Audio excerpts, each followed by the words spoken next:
Global ist nur ein Wort im Netz und das bleibt ganz allein.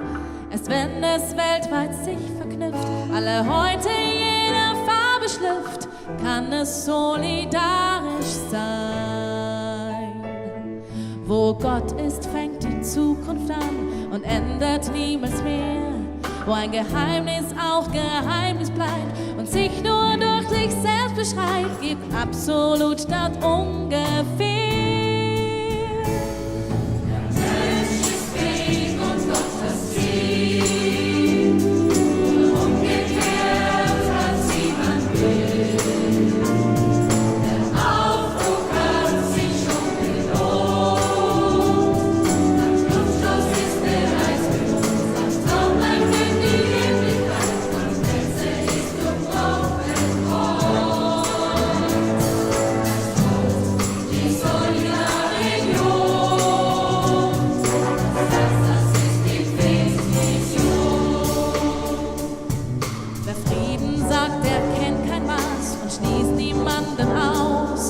Das Wort umarmt die ganze Welt, keiner, der durch den Raster fällt, ein erdenweites Haus.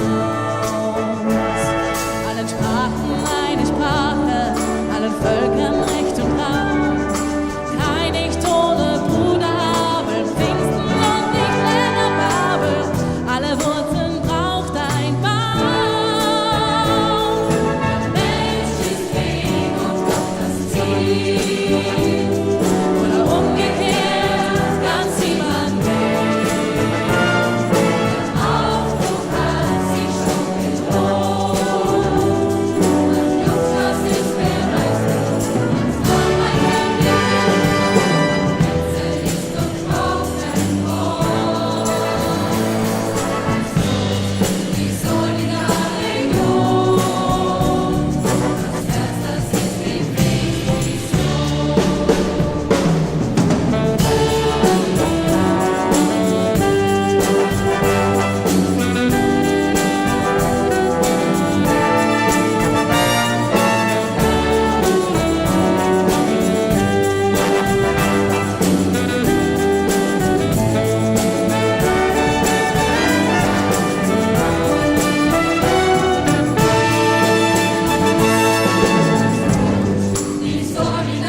Geformt durch Angst und Schmerz, Kunst als Rettung in der Not, Leid als Werkzeug, das gestaltet, nicht zerstört, sondern entfaltet Himmlisches schon vor dem Tod. Der Mensch ist Weg und Gott das Ziel, oder umgekehrt, ganz wie man will. Aufbruch hat sich schon gelohnt, man knüpft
Einige Zeit vor dem letzten Konzil wurde Papst Johannes der 23. gefragt, was er sich denn eigentlich vom Konzil erwarte. Und seine Antwort war: Ich erwarte mir ein neues Pfingsten. Und so ähnlich antworte auch ich, wenn ihr mich fragt, warum ich heute nach Weiz gekommen bin. Ich erwarte mir von eurem Weizer Treffen ein neues Pfingsten.